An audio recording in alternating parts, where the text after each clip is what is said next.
The arrival. The vast expanse of space had long been considered insurmountable by the various species that populated the Milky Way galaxy. For millennia, they had explored their own star systems, established colonies, and engaged in interstellar trade and conflict. But the idea of venturing beyond the galaxy's edge was deemed impossible, a fantasy reserved for the most imaginative minds. That all changed on the day humanity arrived. The Galactic Council was in session when the alarms first sounded. Representatives from 100 different species gathered in the great amphitheater of Nexus Station, the neutral meeting ground at the heart of civilized space. Zira, the Arcturian diplomat, was mid-speech when her words were cut short by a deafening siren. "Counselors," boomed the artificial voice of the station's AI, "unknown vessels have been detected entering the galaxy. Their point of origin appears to be extragalactic." A hush fell over the assembly, followed by an explosion of voices.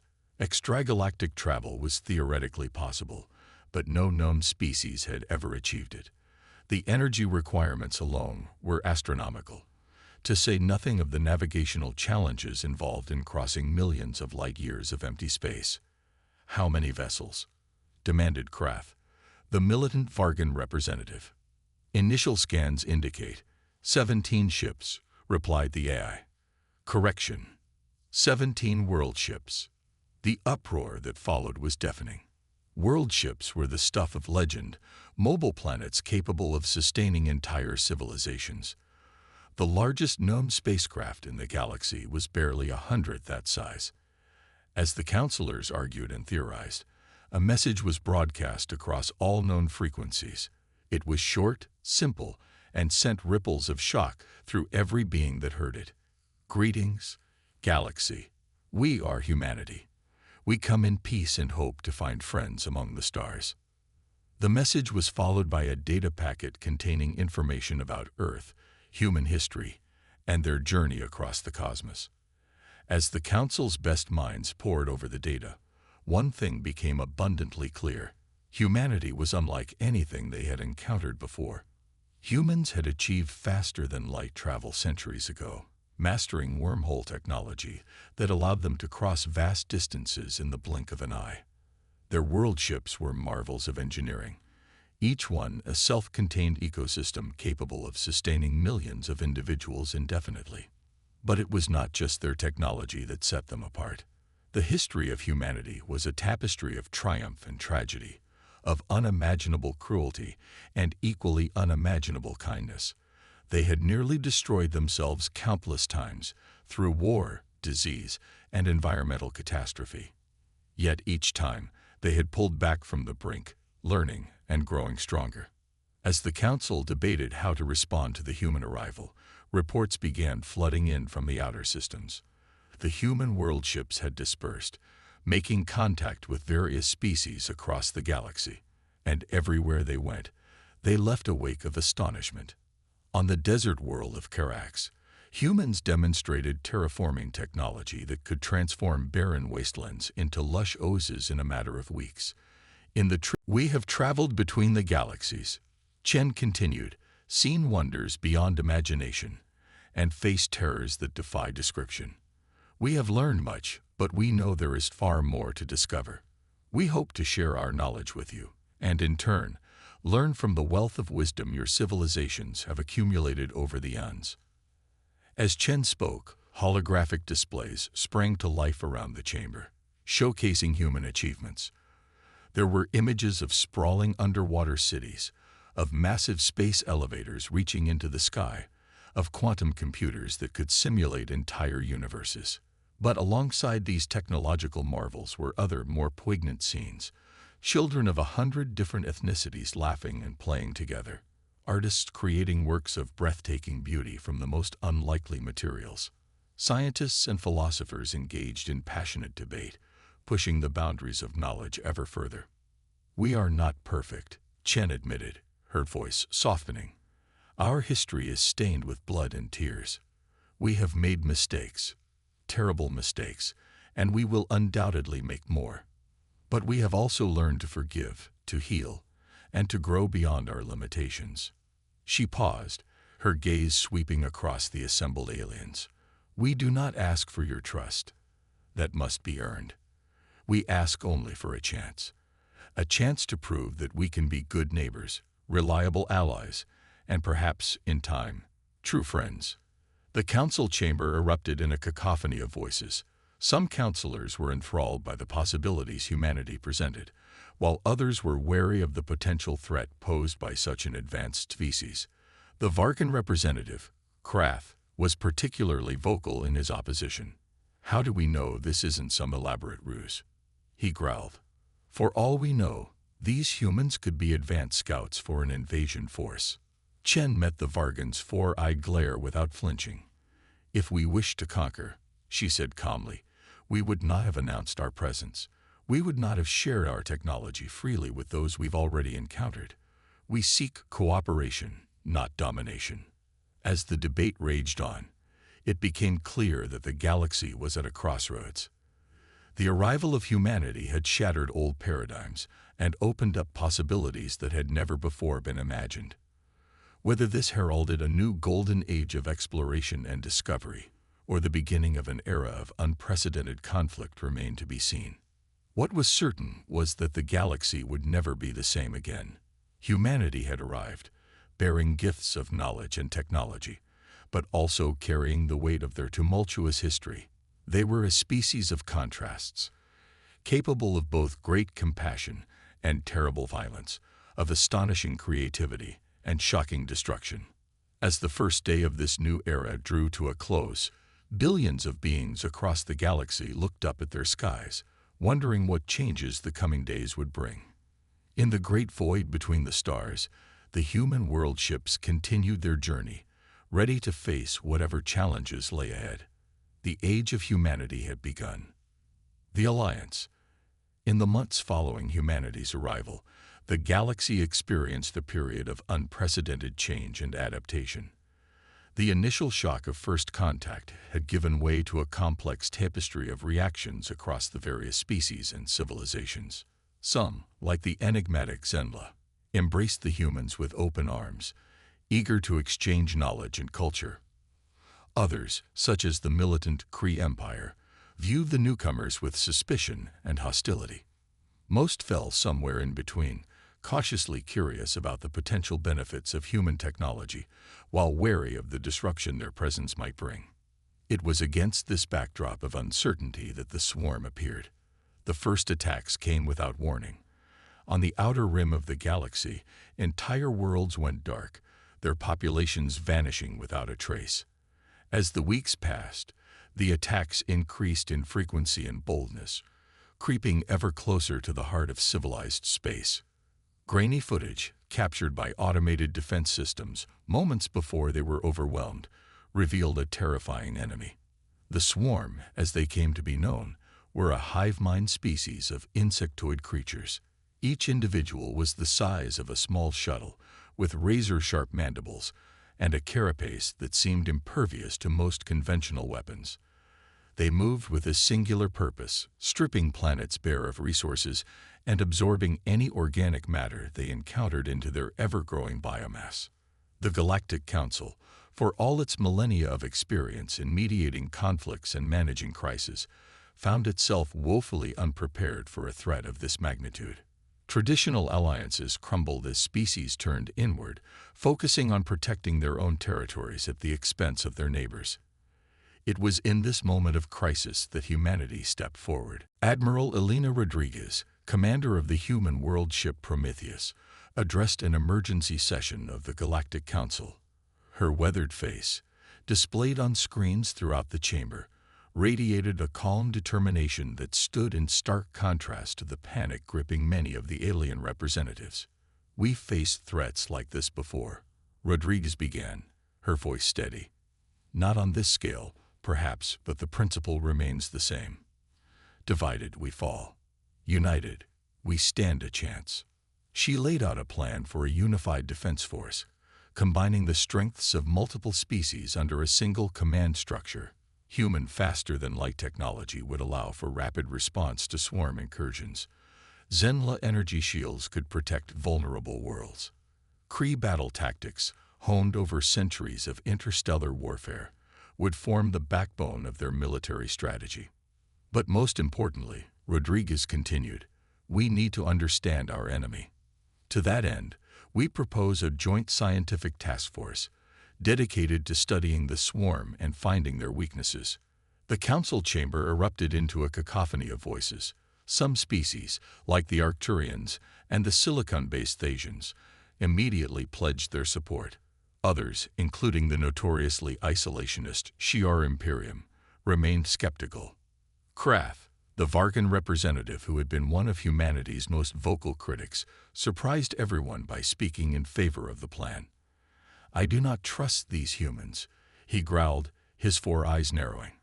But I trust the swarm even less. We have no choice but to work together if we wish to survive. As the debate raged on, reports continued to flood in of swarm attacks growing ever closer to the core worlds.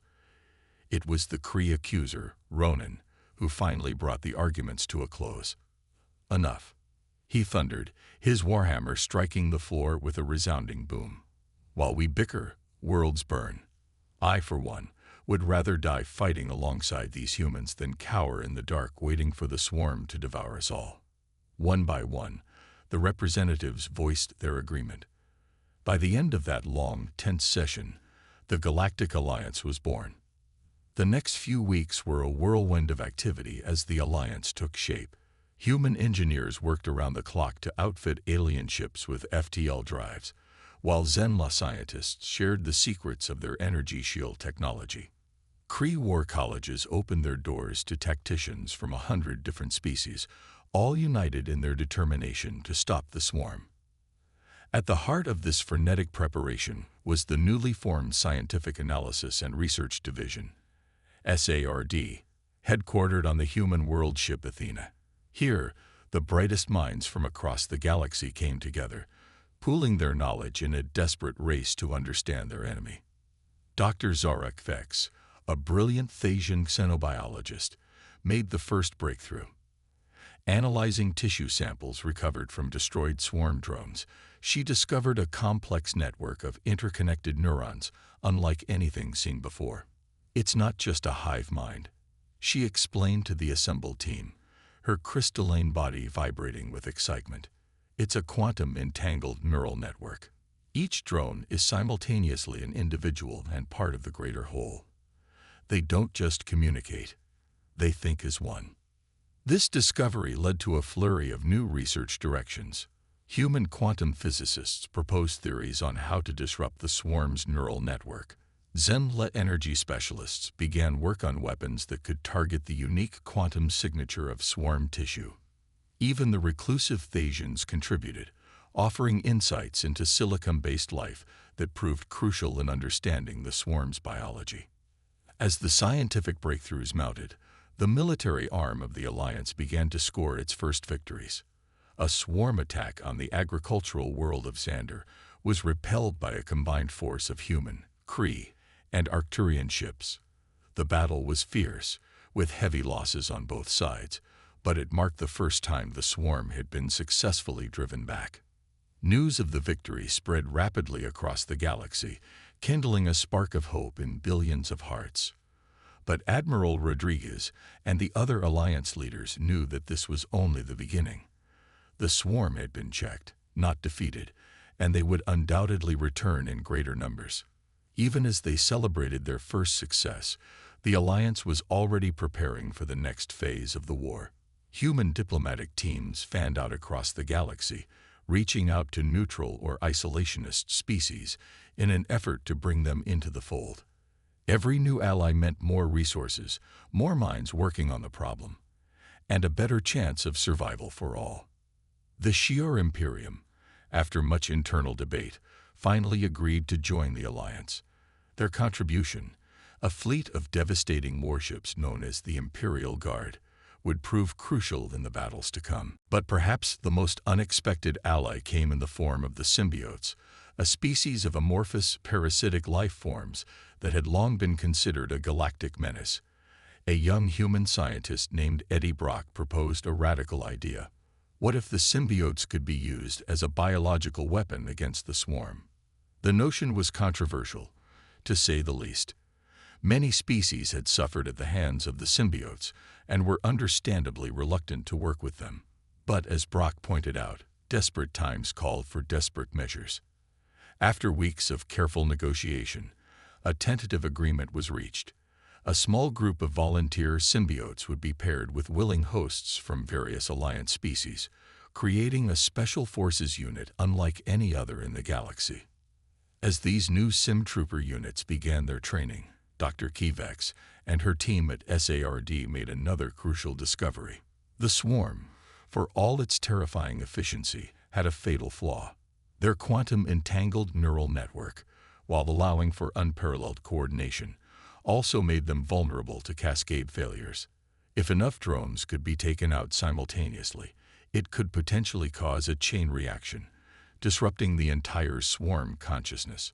Armed with this knowledge, the Alliance began to formulate a bold, dangerous plan. They would need to draw a significant portion of the swarm into a single, massive engagement. The losses would be staggering, but if they succeeded, they might be able to deal the enemy a blow from which it could not recover. As the Alliance marshaled its forces for this decisive battle, a sense of grim determination settled over the galaxy. Species that had been bitter enemies for millennia now stood shoulder to shoulder, united against a common threat. Humans, so recently arrived and imbued with suspicion, had become the linchpin holding this fragile coalition together. Admiral Rodriguez, standing on the bridge of the Prometheus, gazed out at the vast fleet assembling before her. Ships of every size and shape, crewed by beings from 100 different worlds, all ready to risk everything in defense of their galaxy. "We came seeking a new home," she murmured, more to herself than to her crew. "Instead, we found a war, but we also found allies, friends, a family among the stars." She turned to her communications officer. "Send the signal. It's time." As the message raced across the galaxy, calling the Alliance to battle, billions of beings held their breath. The fate of everything they knew hung in the balance. But for the first time since the swarm appeared, there was also hope. The war for the galaxy had entered its final decisive phase, and humanity, the newcomers from beyond the galactic rim, stood at the center of it all. The challenge.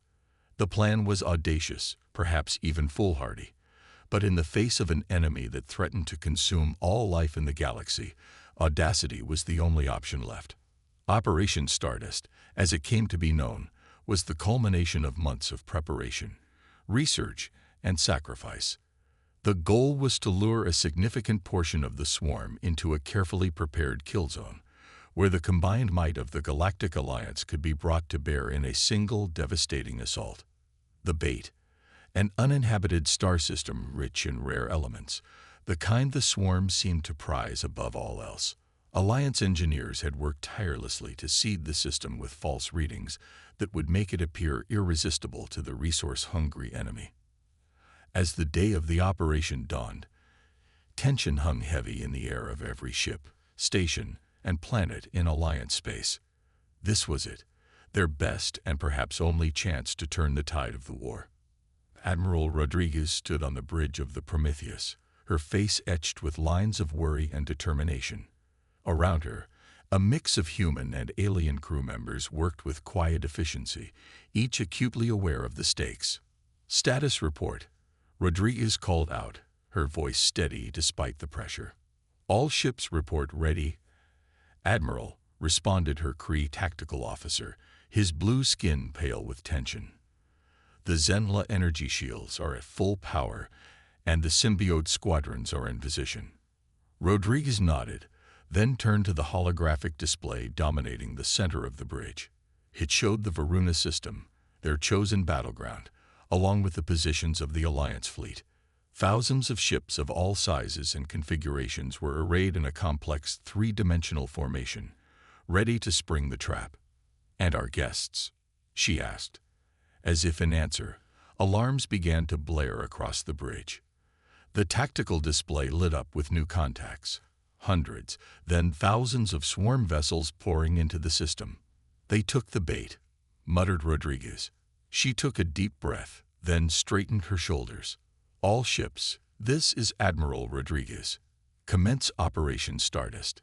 May whatever gods you believe in watch over us all. The battle that followed would be remembered for generations as one of the most brutal and decisive engagements in galactic history. The Alliance struck first, unleashing a barrage of fire that lit up the darkness of space. New weapons, developed through the combined efforts of multiple species, proved devastatingly effective against the swarm. Quantum disruption torpedoes, designed by human and Zenla scientists, tore through the enemy's neural networks, leaving entire squadrons of drones drifting and inert. But the swarm, for all the damage it took, gave as good as it got. Its sheer numbers allowed it to absorb losses that would have annihilated any other force. Alliance ships found themselves swarmed by hundreds of smaller drones, their shields buckling under the relentless assault. In the thick of the fighting, the Sim Trooper squads proved their worth. Encased in living armor that adapted to any threat, they boarded swarm vessels and wreaked havoc from within.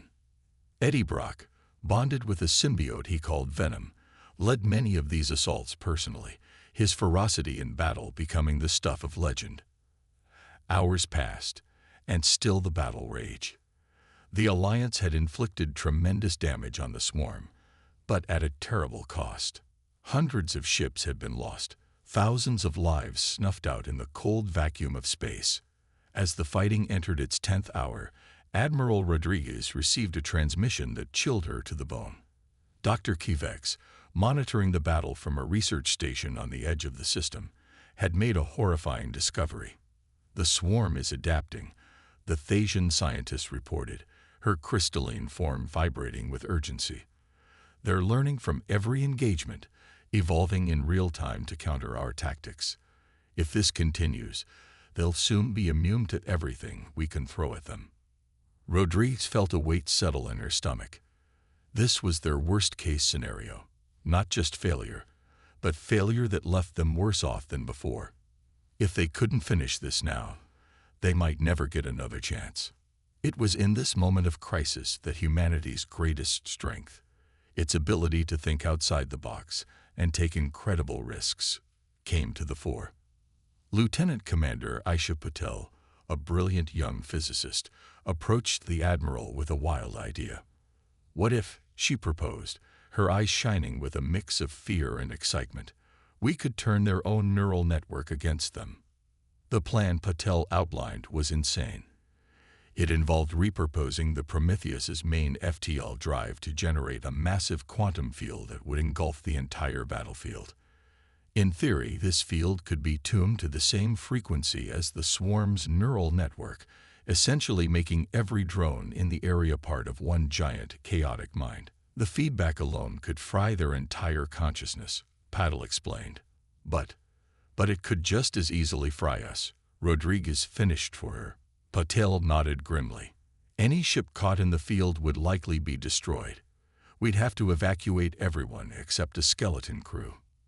Rodriguez stared at the tactical display, watching as more Alliance ships winked out of existence. They were running out of time and options. She made her decision. Do it, she ordered. I'll stay behind to pilot the Prometheus. What followed was a frantic race against time. As the battle continued to rage, Alliance ships began a fighting retreat, pulling back to the edges of the system. The Prometheus, under Rodriguez's command, plunged deeper into the heart of the swarm.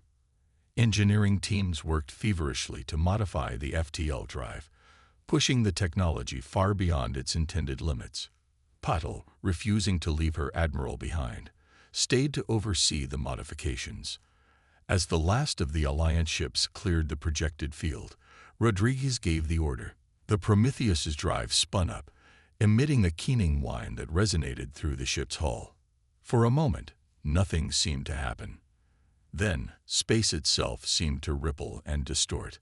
A wave of energy expanded outward from the Prometheus, engulfing swarm and Alliance ships alike. The effect was immediate and catastrophic. Swarm vessels began to explode or simply fall apart, their controlling intelligence torn asunder by the quantum disruption. But Alliance ships caught in the field fared little better, their systems overloading and cascading failures. At the center of it all, the Prometheus shuddered and groaned, threatening to tear itself apart. Rodriguez and Patel clung to their stations, fighting to keep the ship intact long enough for the field to do its work. Just when it seemed the ship could take no more, the field collapsed. The sudden silence was deafening. As the dust settled and the survivors took stock, the extent of what had been achieved became clear. The swarm force had been utterly decimated, with only a handful of drones surviving the quantum disruption. But the cost had been enormous. Dozens of Alliance ships had been lost in the final gambit, and the Prometheus itself was little more than a drifting wreck. Rescue ships, rushing to the scene, found Admiral Rodriguez and Lieutenant Commander Patel barely alive in the shattered remains of the bridge. As they were pulled from the wreckage, Rodriguez managed a weak smile. "Did we do it?" she rasped. "Did we win?" The response came not from her rescuers, but from the comm system of the rescue shuttle. It was a message being broadcast across the entire galaxy.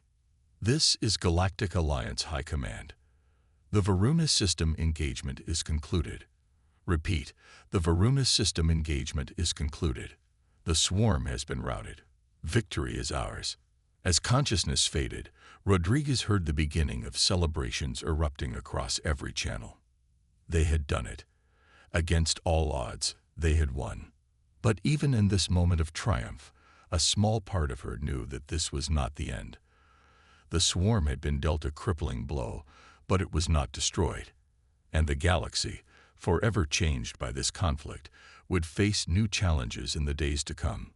The war might be over, but the real work of building a lasting peace was just beginning. The turning point. In the weeks following the Battle of Varuna, a new reality began to settle over the galaxy. The swarm, while not entirely eradicated, had been reduced to scattered pockets of resistance. For the first time in months, worlds could breathe a collective sigh of relief. But the victory had come at a terrible cost. Billions of lives had been lost, entire worlds lay in ruins, and the galactic economy was in shambles. The challenge now was not just rebuilding, but reimagining a future for a profoundly changed galaxy. On Nexus Station, now serving as the headquarters for the post-war recovery efforts, representatives from across the Alliance gathered to chart a path forward.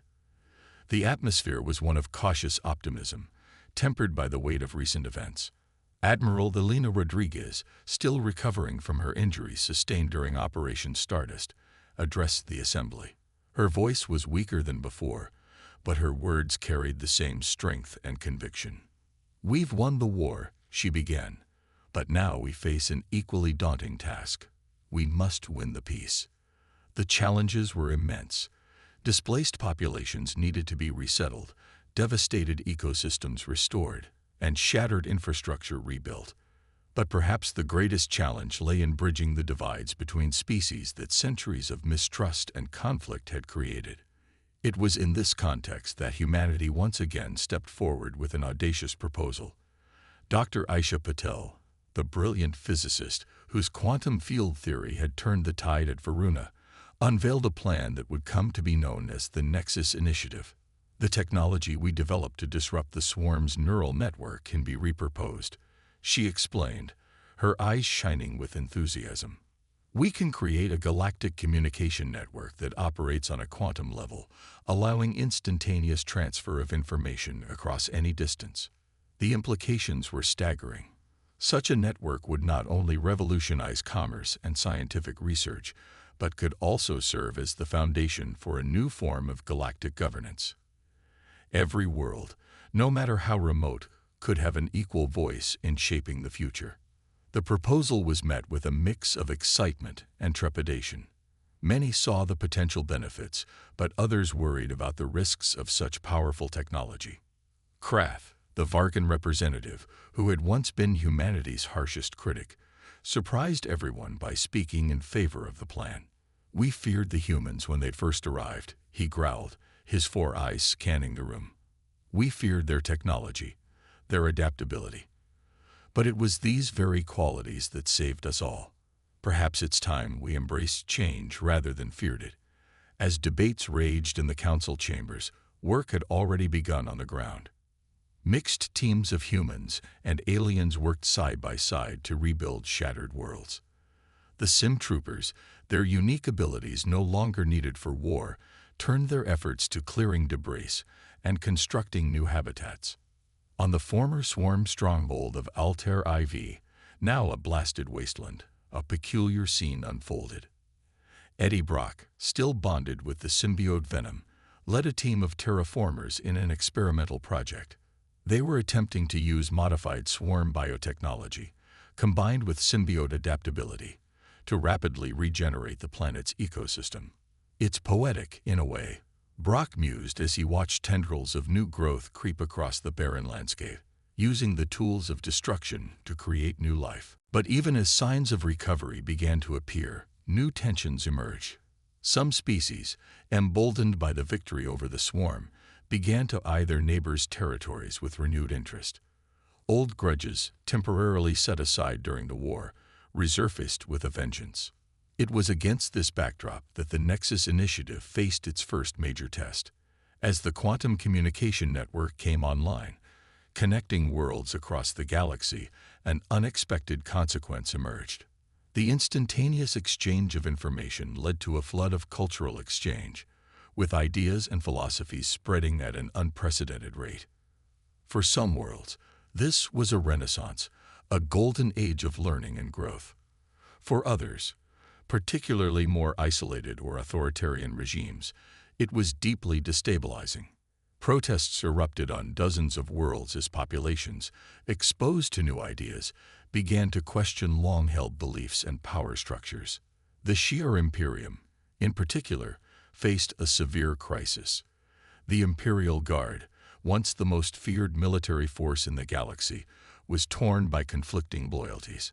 Many of its members, having fought alongside other species during the war, now questioned the isolationist and expansionist policies of their rulers.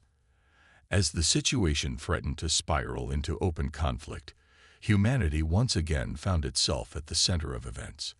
Ambassador Sarah Chen, who had first introduced humanity to the galactic community, proposed a radical solution: a new form of government, one that transcended traditional species boundaries. We are no longer simply humans, Kree, Skrulls, or Shi'ar, she declared in an impassioned speech broadcast across the quantum network. We are galactic citizens, united by our shared experiences and common future. It's time our governance reflected that reality. Her proposal called for a federated system, where individual worlds would retain autonomy over local affairs, but larger issues affecting the galaxy as a whole would be decided by a representative council.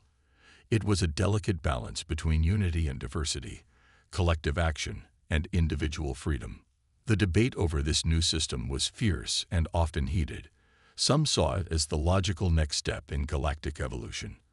Others decried it as an attempt by humanity to assert dominance over older, more established civilizations. As arguments raged in council chambers and public forums across the galaxy, a new crisis emerged that would put the fledgling alliance to the test. On the outer rim of the galaxy, a Kree science team made a chilling discovery. They had found what appeared to be a swarm-high ship of unprecedented size, dormant but intact. The implications were clear and terrifying. If this was indeed a swarm command ship, it could potentially regenerate the entire swarm given enough time and resources. The hard-won victory suddenly seemed fragile, the future of the galaxy once again hanging in the balance. As news of the discovery spread, panic began to set in. Old rivalries resurfaced as various factions argued over how to proceed. Some called for immediately destroying the ship, while others argued for studying it to better understand their enemy. In the midst of this chaos, a small team of humans and aliens, led by Dr. Zora Kux and Eddie Brock, proposed a daring plan. They believed that with their combined knowledge of swarm biology, quantum mechanics, and symbiote adaptability, they could not just destroy the High ship, but potentially reprogram it. Imagine, Kivek said, her crystalline form vibrating with excitement. If we could turn the swarm's own technology against it, we could create a defense network that would make any future invasion impossible. The plan was risky, with a high chance of failure and potentially catastrophic consequences if things went wrong. But after much debate, the newly formed Galactic Council gave its approval. The fate of the galaxy would once again rest in the hands of an unlikely group of heroes. As preparations for this mission began, Admiral Rodriguez, watching from her recovery room on Nexus Station, couldn't help but feel a sense of déjà vu. Once again, the galaxy stood on the brink, with humanity at the center of events. "We came looking for a new home," she murmured, echoing her words from before the Battle of Varuna. "Instead, we found a new purpose." As the mission team departed for the Outer Rim, the entire galaxy held its breath. The next few days would determine not just the success of the mission, but the shape of galactic civilization for generations to come. The turning point had arrived, and with it, the dawn of a new era in galactic history. The new era. The mission to the dormant Swarm Hive ship was a crucible that would test the limits of interspecies cooperation and push the boundaries of known science. Dr. Zora Kvex, Eddie Brock, and their diverse team of specialists approached the massive structure with a mixture of awe and trepidation. The Hive ship dwarfed their vessel, a biomechanical leviathan that seemed to absorb light rather than reflect it. As they docked and prepared to board, each member of the team felt the weight of an entire galaxy's hopes on their shoulders. What followed was a harrowing journey into the heart of their greatest enemy. The ship's interior was a maze of organic corridors and pulsating chambers, each step bringing new dangers and revelations. Eddie and Venom's unique abilities proved invaluable, allowing them to interface with the ship's systems in ways no one else could. Dr. Kvex, her crystalline form resonating with the ship's quantum fields, made breakthrough after breakthrough in understanding the swarm's underlying structure. It was she who first realized that the ship wasn't just a vessel or a weapon. It was a seed, capable of spawning an entirely new swarm. The team worked tirelessly, fighting off the ship's automated defenses while simultaneously trying to reprogram its core systems. It was a race against time, with the constant fear that they might accidentally trigger a full revival of the swarm. Back in civilized space, the galaxy waited with bated breath. The quantum communication network, now fully operational, allowed for near-instantaneous updates from the mission. Billions of beings across thousands of worlds watched, hoped, and prayed in their own ways.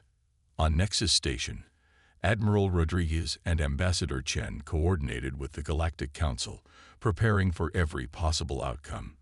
Fleets were positioned, evacuation plans drawn up, and in the darkest of scenarios, weapon systems were primed that could potentially destroy entire star systems to stop a swarm resurgence.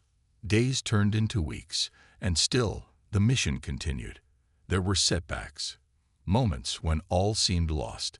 A particularly harrowing incident saw Eddie and Venom nearly consumed by the ship's defense systems, saved only by the quick thinking of a young Kree engineer.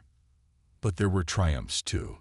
Kvex's understanding of the swarm's quantum neural network grew by leaps and bounds, leading to innovations that would revolutionize fields from computing to medicine. The team's diverse backgrounds and abilities, once seen as a potential weakness, proved to be their greatest strength. Finally, after nearly a month of grueling work, the team achieved a breakthrough.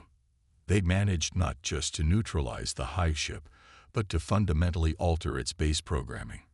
The swarm, once an implacable enemy, could potentially be transformed into a powerful tool for galactic reconstruction and defense. As news of the success spread, celebrations erupted across the galaxy. Species that had been bitter enemies mere months ago now rejoiced together. The quantum network buzzed with messages of hope and unity. In the aftermath of the mission, change swept across the galaxy at an unprecedented pace. The reprogrammed swarm technology, combined with advances made during the war, ushered in an era of abundance and discovery. Barren worlds were terraformed in months rather than centuries. Diseases that had plagued species for millennia were cured. The energy crisis that had driven countless conflicts became a thing of the past. But perhaps the most profound changes were societal. The Galactic Federation, as the new government came to be known, was ratified by an overwhelming majority of worlds.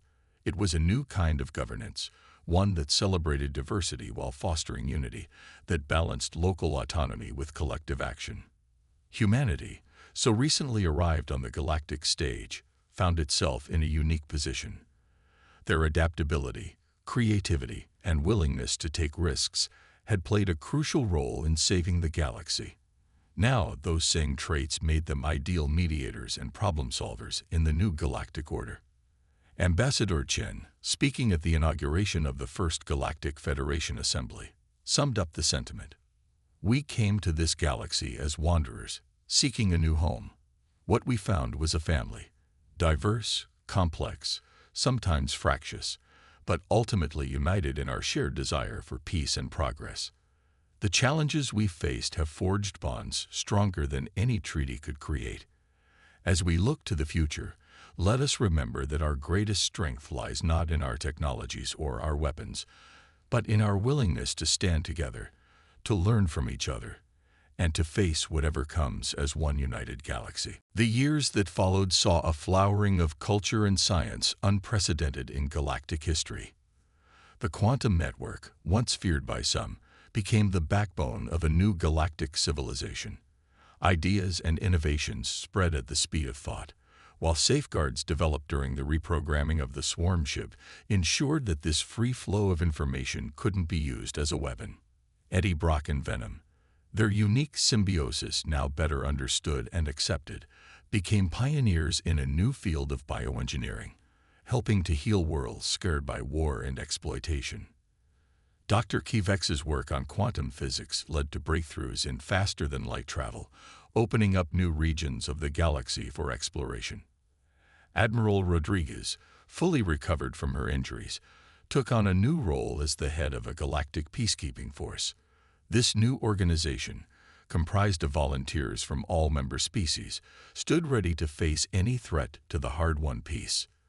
But perhaps the most profound change was in how the various species of the galaxy viewed themselves and each other. The barriers of mistrust and misunderstanding that had divided them for so long began to crumble. Interspecies relationships, both personal and professional, became commonplace. Cultural exchange flourished, giving rise to new art forms, philosophies, and ways of being. As the first decade of the new era drew to a close, a ceremony was held on Earth, humanity's ancestral home. Representatives from across the galaxy gathered to witness the planet's official reintegration into galactic society. The world that had once been deemed uninhabitable had been reborn, its scars healed by the same technologies that were transforming the galaxy. As the sun set on this historic day, casting a golden glow over the restored landscapes of Earth, Admiral Rodriguez stood with Ambassador Chen, gazing up at the stars. "You know," Rodriguez said softly, "when we first set out on those world ships, I never imagined it would lead to this." Chen nodded, a smile playing on her lips. "We came looking for a home," she replied, echoing the words that had become something of a mantra. "Instead, we found a universe." As night fell, the sky above them lit up with a dazzling display. Ships from 100 different worlds, their designs as varied as the species that crewed them, danced in complex patterns overhead. It was a celebration, yes, but also a promise of a future where the stars themselves were not barriers, but bridges. The galaxy had been forged anew in the crucible of crisis. Humanity, once newcomers on the cosmic stage, had found their place among the stars. And together with their new allies, they looked to the future not with fear, but with boundless hope and limitless possibility. The new era had truly begun.